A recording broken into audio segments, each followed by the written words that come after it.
We had some latecomers. If you're here and didn't get a handout, will you raise your hand so I can get you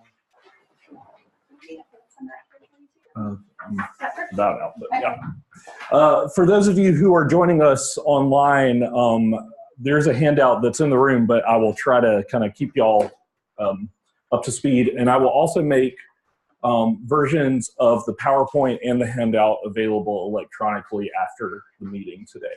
So thank you guys for joining us. I know this has been kind of a cold, dreary week, so I appreciate you coming out this Friday morning, and I hope y'all are excited as I am about the semester being over and getting a little bit of a break. Today, of course, is there ever a break from writing? Today I'm going to talk about academic writing. Like I said before, my name's Jeff Walker, and I do a lot of academic writing courses across disciplines at UAB. So I teach, I lead the Accelerate Your Dissertation workshops for MA and PhD students. I also teach different 4-credit writing courses for the Graduate School's Professional Development Program. And before we kind of jump in with this academic writing stuff that we're going to talk about today, let me tell you a little bit else about what the Professional Development Program in the Graduate School offers. We have both 4-credit courses as well as free workshops in areas like writing, like presentation skills, mentoring and leadership, and also college teaching courses. And we also have certificates that you can earn from taking those courses. So if you have, these courses are open to graduate students, employees, staff, or faculty. So if you have any interest or want to learn more about other program services that we offer, I'm happy to talk with you afterwards, or you can email me later on. So I've organized our presentation today into 5 tips for success. I'm kind of obsessed with making lists. And so I thought this would be a good way to approach that. But before we get into that list, I think it's helpful to start these workshops off, especially on a cold, dreary morning, by getting our brains moving a little bit. So I wanted to do some free writing. So for those of you who have the packet in front of you, you can do that there. If you don't, you can just do that on a scratch piece of paper. I want you to just free write on this topic for about 5 minutes. What are your top 3 to 4 concerns about writing? So what are our concerns about writing?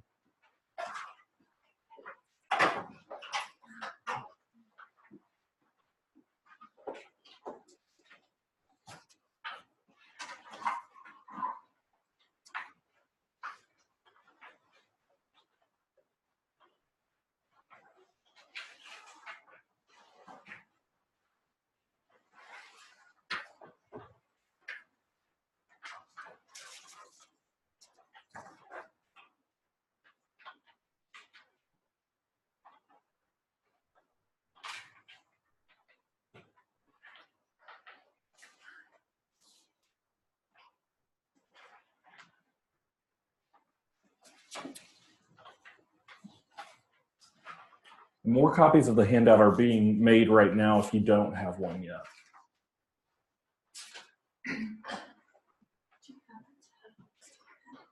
She's going to get pens as well.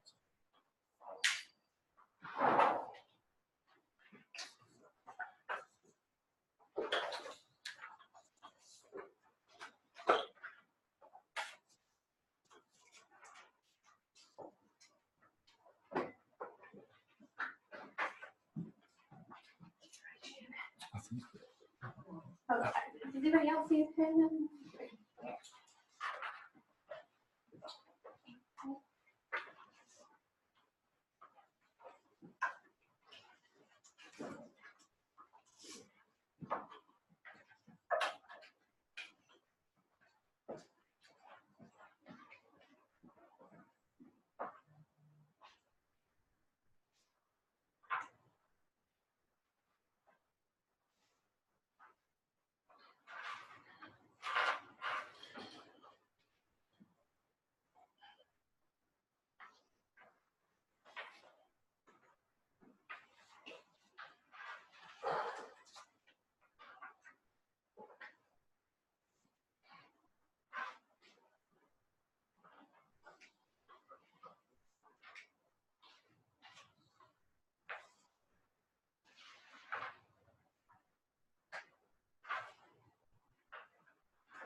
All right, why don't y'all go ahead and just share with a neighbor or two what some of the big concerns that you talked about in your free writing work.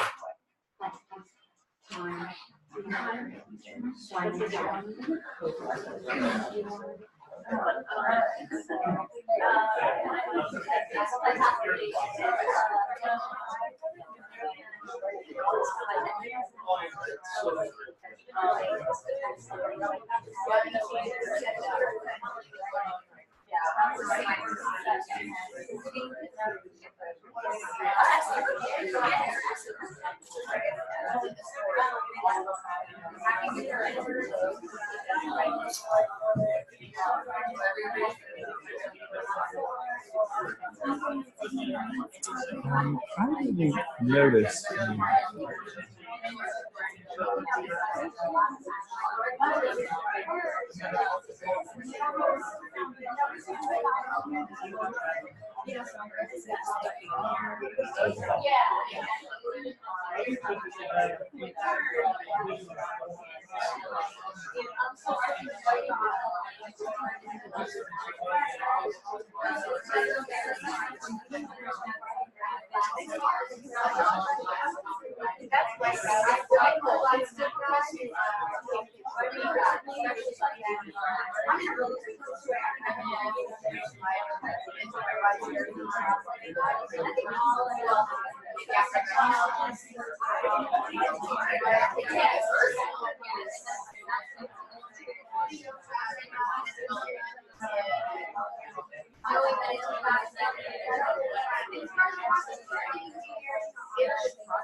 All right, let's share what some of our major concerns are with the group. We obviously won't be able to address all of our concerns today, but hopefully some of the big ones we will be able to talk about. So does anyone have a concern they want to share with everyone? The telling the story aspect, so making it like compelling and making people want to be interested in your writing in the first place, but also have the rigor there behind it. Yeah, so balancing telling a compelling story with getting all of those details in. Good. What else? Is writing more elaborate versus dense, should the writing be more dense and concise versus should it be more explanatory, and should the writing be more scientific versus should it be more appealing to general public? Yeah. So figuring out who the audience is and how to best write for that audience. An audience of experts in your field, and then how much jargon do you use versus a broader audience? How do you write for them? And the other concern you said was like concise concision, right? So how concise or how much you elaborate, right? Okay, good. Other concerns? Yeah. So this is maybe not for first drafts, but kind of optimizing working with trainees that are at various levels and the number of iterations of a manuscript before you just say, we need to finish this. I'm going to finish the discussion. I'm going to finish this draft. And so just optimizing that timing of training a mentee versus getting relevant work published in a timely manner.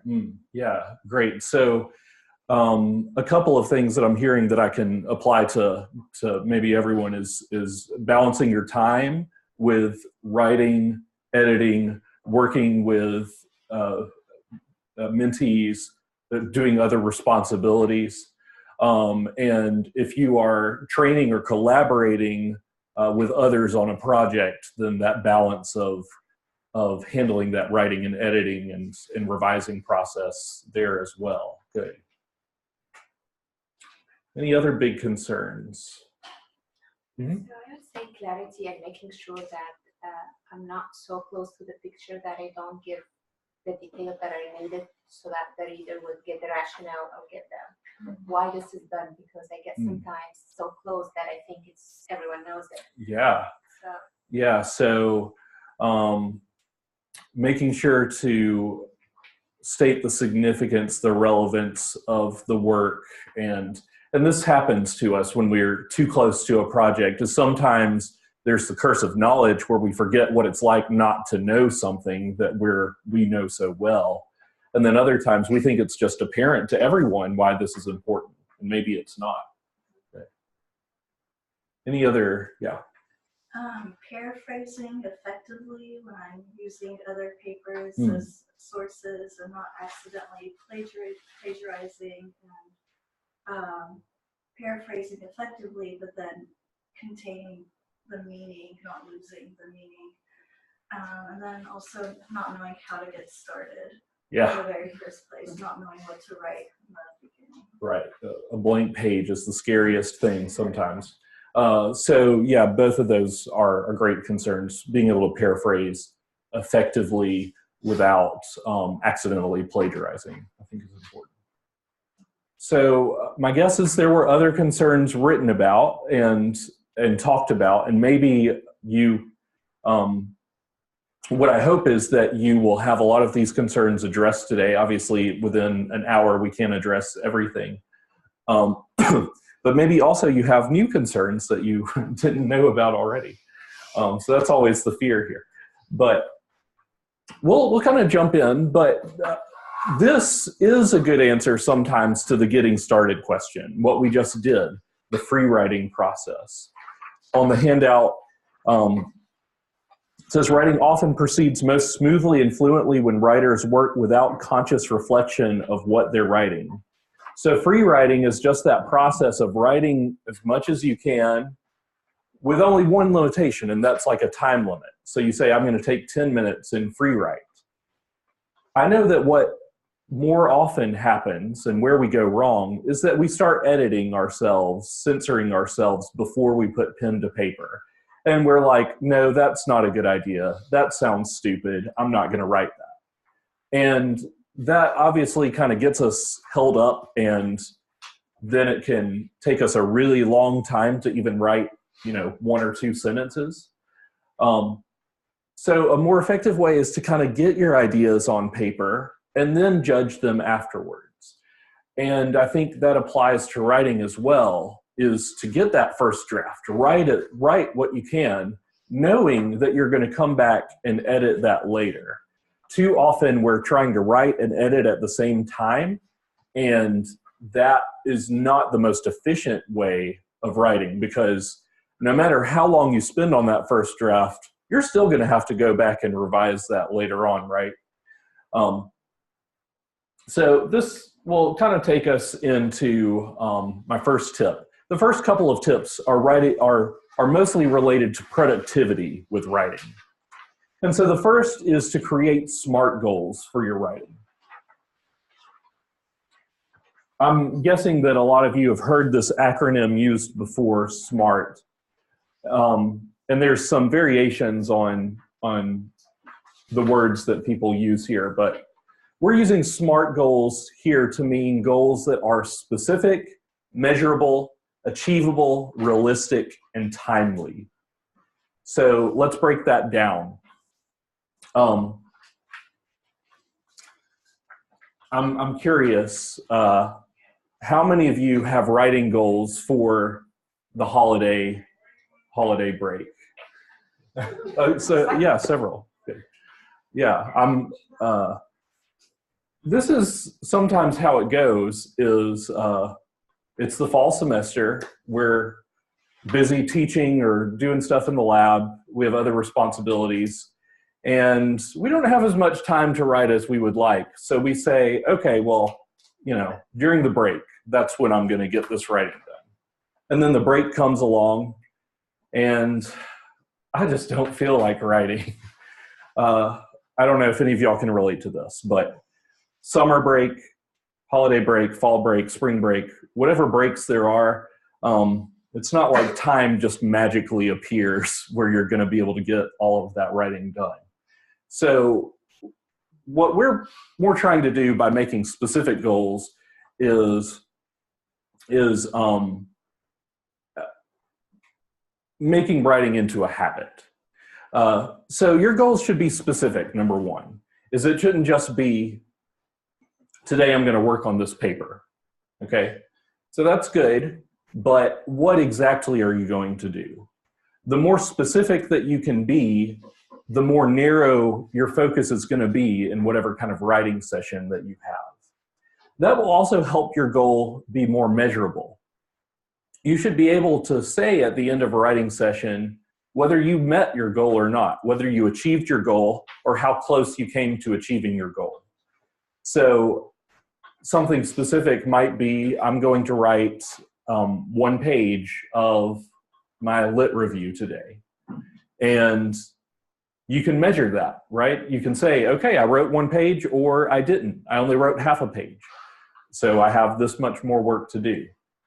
So having goals that are specific and measurable are going to help hold yourself accountable. Just as important, though, is that your goals should be achievable and realistic. A lot of us kind of set these really ambitious goals for our writing, and that leads to us not being able to meet those goals quite, which leads to some kind of cycle of guilt, more or less. This is very common for graduate students, faculty, anyone who writes a lot, is this kind of cycle of guilt, is that right now I could be writing and I feel bad because I'm not doing the writing right now. And it's because we don't set these achievable, measurable, realistic goals for ourselves. We're not being realistic with what we can achieve. So it's good to have a little ambition. You wouldn't be where you are if you weren't ambitious. But you want your goal to be achievable. And you want it to be realistic for you. What's realistic for the person next to you or what's realistic for your colleagues, your peers, may not be what's realistic for you. You know what your life is like. You know what kind of time you have on a day-to-day basis. So you can be the judge of whether a writing goal is realistic. So my PhD advisor in the last 2 years has written, I think, 3 books. And I'm amazed at that. And I don't know where he found that time, but he did it. And it's realistic for him, not realistic for me. Some people are able to say, okay, I'm going to write for 2 hours every day. And I'm like, where are you finding those 2 hours to write? Because that's just not realistic for me. So you want to figure out what you can do.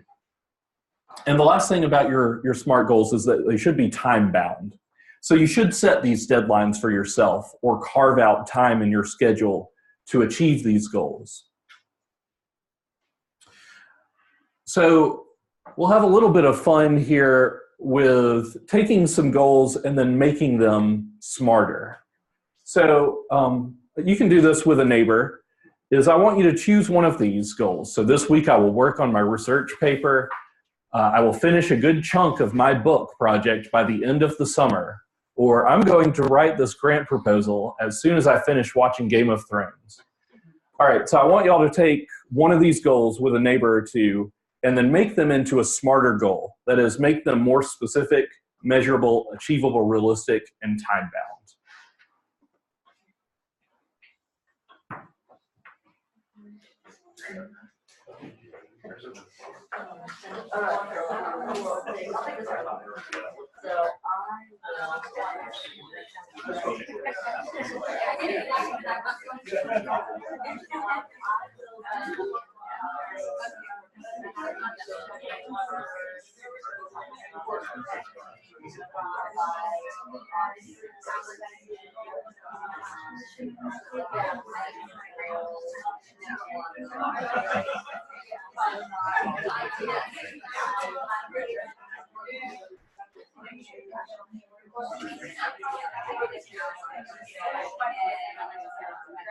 Right.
All right, who wants to take a stab at one of these? Who has a smarter version of one of these goals for us? Anyone want to share? Okay, thank you. Okay. We tackled number 1 and we made it more specific in saying like which section we're going to start with. So we always start with methods first because it's easy. And then we decided to work at 1 hour per day on the methods section. We think that was specific and measurable as well as realistic for all of our For y'all. different, for our different schedules, as well as it gives us the time. So. Okay, yeah, that's great. That's great. Anyone else want to do one? How about Game of Thrones? How could you make that a better goal? Watch 1 episode. Yeah, that's much more realistic. After writing. Oh, there we go. Yeah, I'll reward myself for writing by watching an episode. That's good. Yeah, and so this kind of leads into the second goal, which I've already kind of said, is to make writing a habit, the second tip that I have. But in the handout related to SMART goals, there's this handout that is about making a SMART timeline for your goals. So I think this is really useful for any kind of writing project, especially large writing projects, whether it's a research paper, a dissertation, that sort of thing. This is helpful. Stephen Covey says to begin with the end in mind. My suggestion is you always start with, what do you want your finished product to look like? And when do you have to have that done? What's your aim for submitting that? When do you want to submit that to a journal for publication, or whatever your final deadline is? So you begin with the end in mind, and then you work backwards from there so that you can give yourself some benchmarks to meet to ultimately achieve that goal. So you can kind of get that big project into more manageable chunks, more manageable, smarter goals, kind of that you will meet along the way. So I think this handout or some variation of this timeline handout could be useful for doing that. Making writing into a habit, what I'm interested in is just having a really quick discussion on how to do that. What are the tips and tricks that have worked best for y'all in your experiences of being effective, efficient writers? So to start us off, a lot of writing experts say this, that we should write for 15 minutes a day to become productive writers. Sometimes that raises some eyebrows. Some people agree with that. Some people kind of shake their heads. But writing for 15 minutes a day, What do y'all think of that as a writing practice? You like it? 15 minutes. 15 minutes? No. Not enough? That's the other side of the coin? Yeah. What's good about the goal, about this strategy? Every day. Every day, and it's achievable, it's doable, right? It's realistic with our schedules. An hour a day, like y'all had said, that may not be realistic for everyone, but 15 minutes, you're like, yeah, I can hopefully find 15 minutes somewhere. Mhm. Is that 15 minutes of free writing or 15 minutes of having the goal of what you're going to it? Right, so that's a good question, because 15 minutes of free writing seems doable, but a lot of people will say, it will take me 15 minutes to get started, I can't, nearly achieve anything in 15 minutes. So that's a good question to have. I don't necessarily have like an answer. When I'm doing I like to do a timer, so I can know that I've done it like an hour. I always put it for an hour and 12 minutes. I don't know why 12 minutes, but I know I've got at least 60 minutes because it takes me 5 minutes to get, up and running and okay with it. Yeah, that's a great idea. And I've heard from other people who will set a timer for 40 minutes, take a break, and then set another timer, that kind of thing, especially if you're having a longer writing session. The 15 minutes a day thing, I think what's important for, if you're wanting to try that out, what's good about it is 15 minutes every day. It hopefully gets rid of like these binge writing sessions that we can get into where we go days without writing and then write for 4 hours one evening or more.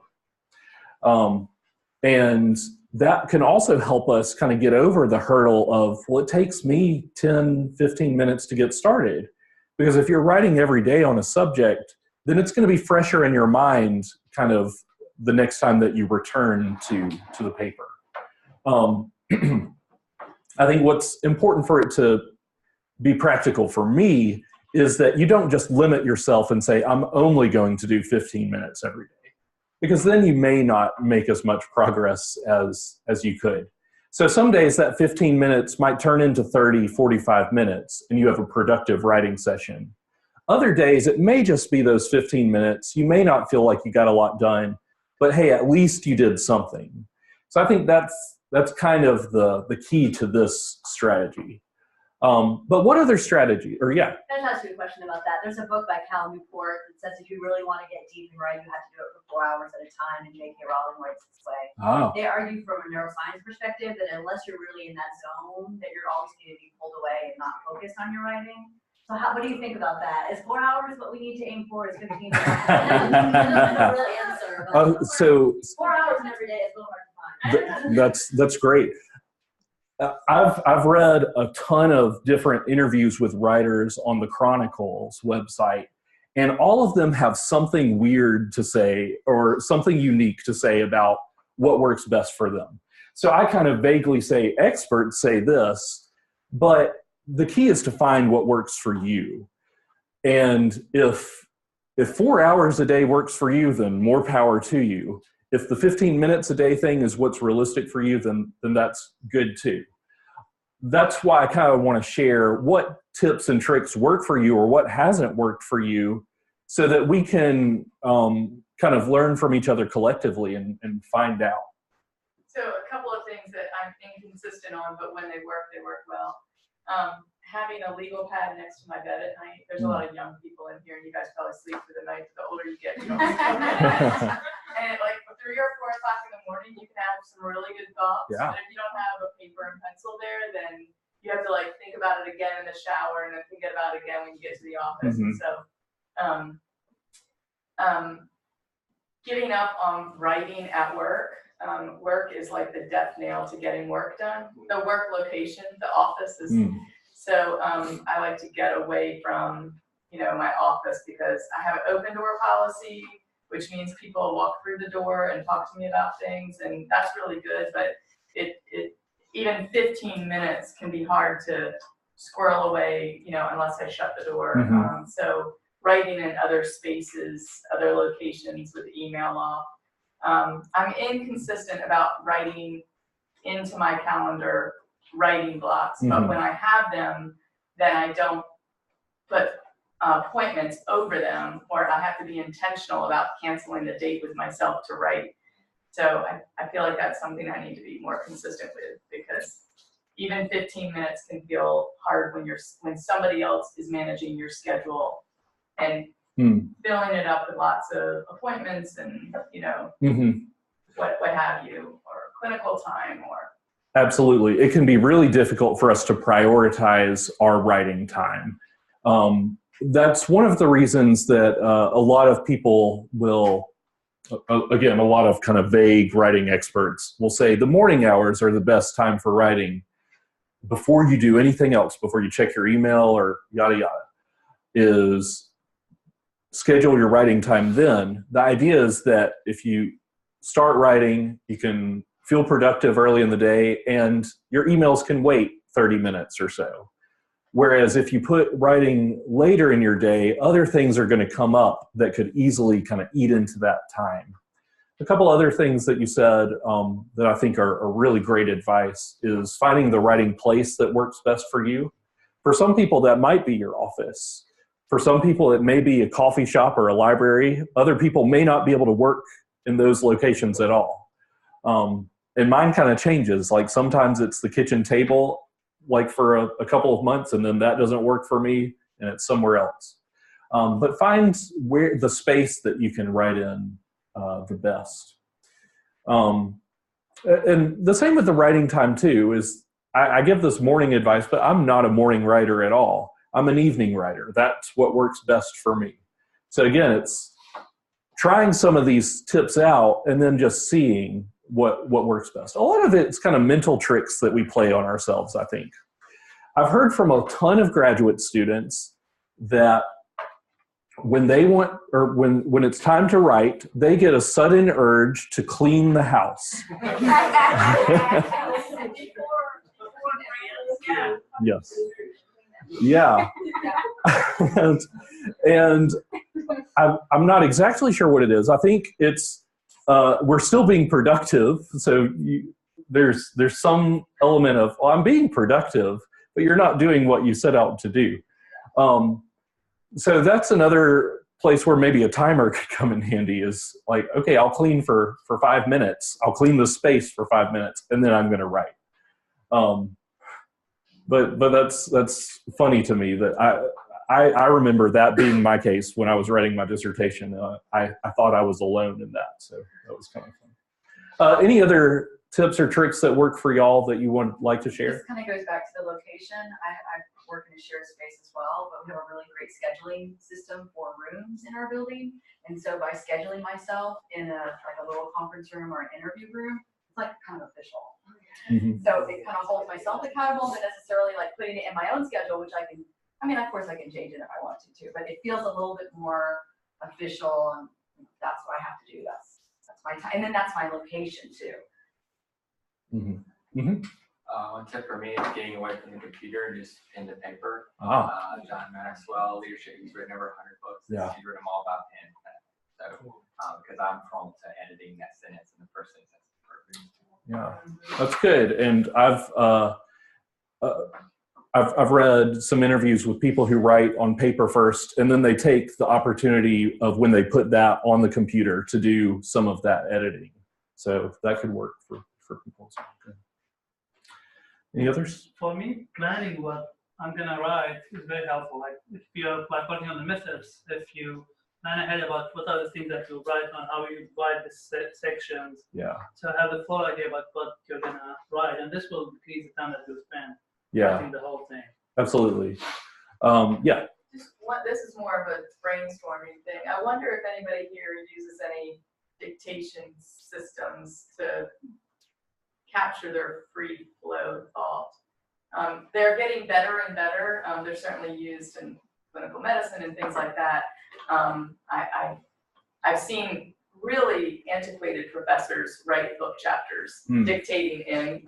I don't know what younger people do. I'm somewhere in between. but it is kind of, when you think about this free flow of thought, Yeah, I think, I've tried Dragon Speak at different times during my career, and, certainly, 15 years ago, it really felt like, I don't want to take the time to train this thing.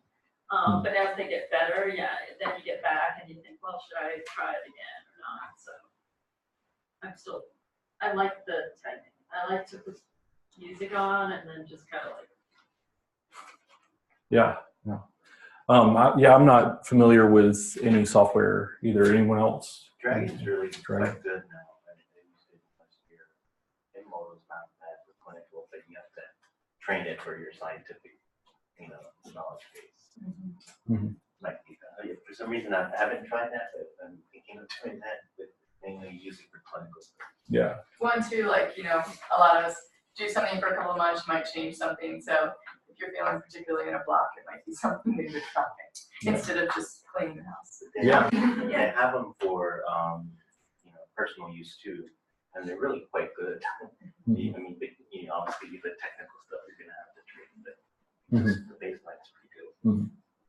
And I will say there may be something to cleaning the house or going out on a walk, getting away from the computer or the paper for a little bit, because that is often, or waking up in the middle of the night.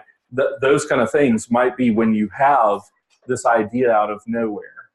But you probably won't have those ideas unless you're still committing the time making writing into kind of that daily habit where you're not just putting it off and putting it off indefinitely. So this will get back to your point of, the next one will.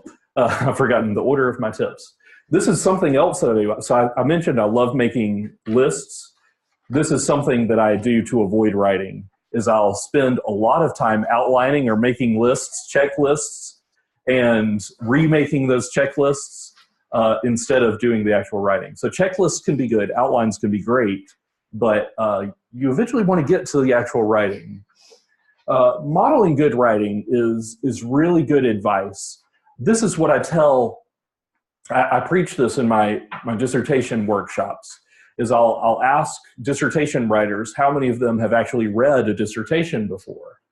And, a handful will raise their hand, but not most people. And the point is how are you going to write in a genre that you've never read before? So I think this is important for us if we're writing in a new genre, or if we're writing with a target publication in mind, which I think is also good advice. This is a quote from Wendy Laura Belcher, who wrote this book, Writing Your Journal Article in 12 Weeks. And in the summer, I actually teach a class that's based around that book, a 12-week course. It's a common misconception that great writers are uniquely talented. They're more often prolific readers who have intuited many of the principles of writing in their field by reading widely in it. So she talks about a model for writing. A model does not have to be similar in content. Rather, it should provide a sound structure and solutions to some of your writing dilemmas. Try to find a dissertation or article that approaches the material in the way that you hope to. So for dissertation writers, I say go out and find some dissertations. Maybe team up with, get in a writing group, and all of you go out and get a dissertation, kind of skim through it, read a little bit of it, and reverse outline kind of the introduction of that and what does it look like. Find things that you think that writer did effectively. Find maybe parts of a dissertation that you think would make a good model and parts of another that would make a good model for this. But it's the same thing if you are writing for a journal, is you go out and look at articles that were written in that journal. What do they look like? How does the introduction go? What kind of language does it use? Is it using a lot of technical terms for an expert audience, or is it written more for a broader audience? For a grant proposal too, no, it's okay. For a grant proposal is look at other grant proposals. It's what you do. Yeah. I mean, that was my next question, because I feel like I've read a lot of grants, and they all seem to like be different, like no common theme. And then I've talked to a lot of people who are really great at getting grants, and I'm like, what is the key? And I'm like, I don't know. It's just, they don't really have an answer. And I'm like, is there like a guide or anything you give? And they're just like, yeah. Let's see what kind of wisdom. So there are, books. There's one that I see people using a lot that's very formulaic, and having worked with collaborators who use that formula, I think if you have to step back and say, again, what am I saying? What messages am I getting across? And I think that's important, because we were just talking about, you might have somebody on the study team who's a cardiologist, but you're doing something within cardiology that's very different than that reviewer. So one of the things I do, particularly if it's a new mechanism, I read a whole bunch of them. And I did that with my K, like 15 years ago. I asked all the moms in my playground in Boston, like, if they had written a K, I read ones on zebrafish. I did one on behavioral stuff. I read one, my favorite one was on pediatric STDs. And it wasn't about the content at all, clearly. It was about, what did I like about how they arranged things? What messages got across? Did they use? I look at the bulleting, I look at the tables, I look at it like a piece of art. And then I take pieces that I like. Oh, I like this table, I like that table. To me, it's like going into a museum and, oh, that's crap, oh, that's a beautiful picture. And then I think about how the composition is of like my story. So, and I feel like it makes it funner to do that. I just wrote an R34, I've never written one before. I went to the CCTS, I asked bunches of people, anybody write one, got a bunch of them, and I set them all out, and I was like, I like that. That way they did this aimed, and I like this way, and then how does it fit? So nobody's going to give you one particular answer, but it can be really fun, I think. okay, thank you. Yeah, so I think that's great advice. Is it doesn't have to be on your topic specifically, and that's exactly right. Is you may like things in this piece of writing over here that you want to model, but you don't like this, and so you want to find another where you like that part. Page 3 of the handout also has some different areas that you can consider, kind of as you're reading something. It may be helpful to kind of have these higher order concerns in mind first. Can you tell what the purpose of this piece is? Can you tell who it's written for? What is the audience that it was written for? Sometimes you can find that out through the kind of language that's used in the piece, for example. And then how long, what's the organization? How long is it? How is it structured? And so on. Obviously, it's helpful to know that kind of stuff, because let's just say you're writing an article for a journal, and it's good to know how long journal articles in that journal are typically. It's good to know what kind of language is used in those articles typically, so that you're not writing something over here and then you're going to have to change it all later to try to match that journal. Lower order concerns are related, includes kind of the sentences, the style, word choice, formal or informal, technical or not, citation style, and that sort of thing. So kind of having these categories in mind might help you better analyze potential model writing that you could use. All right. Practicing ethical writing will kind of return us to one of the big concerns that we had at the start of this workshop, is how do we effectively paraphrase without plagiarizing? What's in this handout, I think, may help us with that. Let's skip that for now. So this pages 4 to 5 is what we call the ethical writing summary, ethical summary protocol. This was developed by my predecessor in the graduate school, Jennifer Greer. And it's a method basically, number one, of taking effective, efficient notes on what you're reading. So I mentioned at the start that I and some of us might have at one point considered ourselves slow writers, where it might take us a long time to write a sentence or two. I've also considered myself a slow reader sometimes. And that's because I'll start reading something and I'll get through a couple of pages and then I'll realize I have no idea what I just read. I kind of zoned out at some point. So what this actually does is make you a more efficient note taker and makes you read more intently.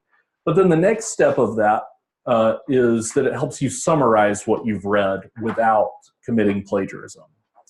So we don't have time today to actually work through this, but I want to go through the 5 steps, kind of walk you through those. And then in your own time, there's an example that you can use to kind of practice and see what you think of this. So step 1 is to read and analyze the original text. Jennifer, who developed this, was a journalist, and so she used the 5 W's for what you're reading and analyzing for. That's who or the authors did what, when, where, and why. Then 3 more questions. How, so what, or what's the significance, and what next? What are the implications? So during step 1, you're reading and trying to focus in on those elements. Those will usually be the most important elements, but if you know of other things that you should be looking for, that you're reading an article for, then it's okay to focus on those. But this is the key, is you're reading intently, and at this point only highlighting or underlining the key elements of those. Step 2 would be to take notes in your own words. What we do without this, or what I know I've done in the past, is I go straight from step 1 to then writing about the article. And I'll have the article in front of me, and I'll be typing, trying to paraphrase. And that can be really difficult to paraphrase something that's right in front of you, and your mind is like, how can I say this any differently or any better than what's already on the paper? So part of this is kind of removing yourself a couple of steps from that. So 2 is to take notes in your own words. Again, you focus on those 5 W's plus. And if you're going to use the sources language, go ahead and put it in quotation marks in your notes from the beginning so you don't get confused later on. Then step 3 would be to draft from memory or from your notes only. So you would take away the original text. And if you feel comfortable doing it from memory, you could do that. But if you want your notes in front of you, you can use those. But this is kind of removing yourself from the original source so that your mind is a little freer to think of how to say something. And step 4 would be to go back and conduct this RAP test. So you look at the original text, you look at what you wrote, and say, is your summary relevant? Is it accurate? And is it paraphrased? Is it synthesized in your words and not in the sources? Step 5 would be to go cite the source. So as we're walking through this, and I mean, I think about this when I walk through it, as I think of how, like, this just sounds like it's going to take so long, and it's, a lot, sometimes it can, is the truth. But this is really a more systematic way of taking notes on a source, of paraphrasing information. And if you know that that's a problem for you to try to come up with your own words to paraphrase something, then it's worth trying this out a couple of times. The more you do it, the less time it would take as well. But again, on page 5, there's kind of an example that you can use on your own time to practice that.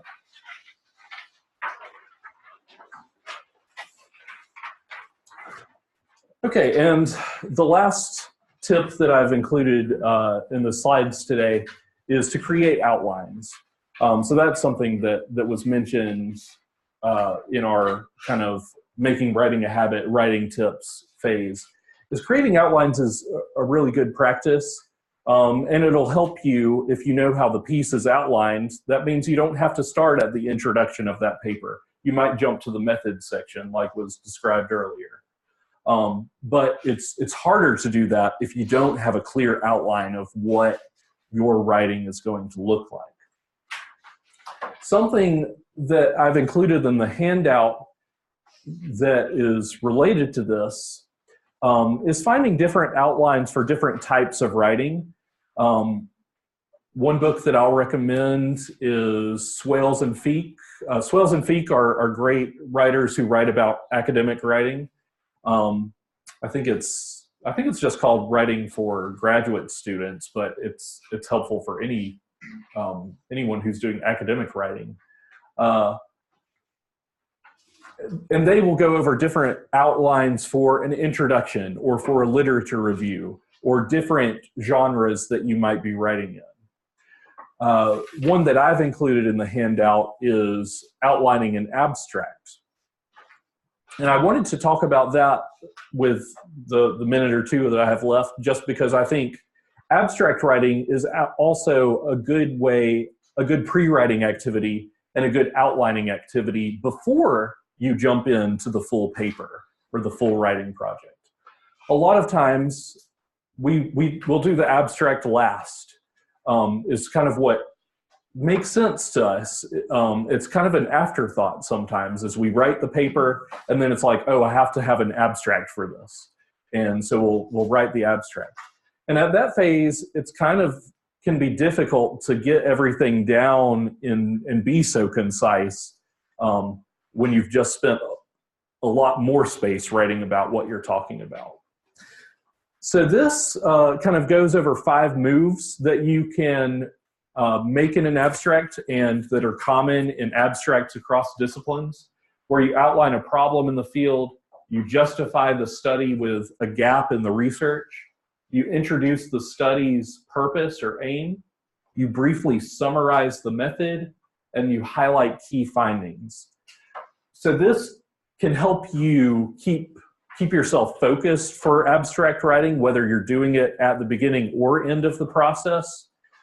But if you do this at the beginning of the process, it may also answer some questions for you about, do you have a clear aim for your paper? It helps you realize what you know or what you don't know about a project and so on. And on the handout, there are a couple of example abstracts that follow that method. So I know that I'm out of time, but if there are and so again, I will provide electronic versions of this handout and the PowerPoint to y'all.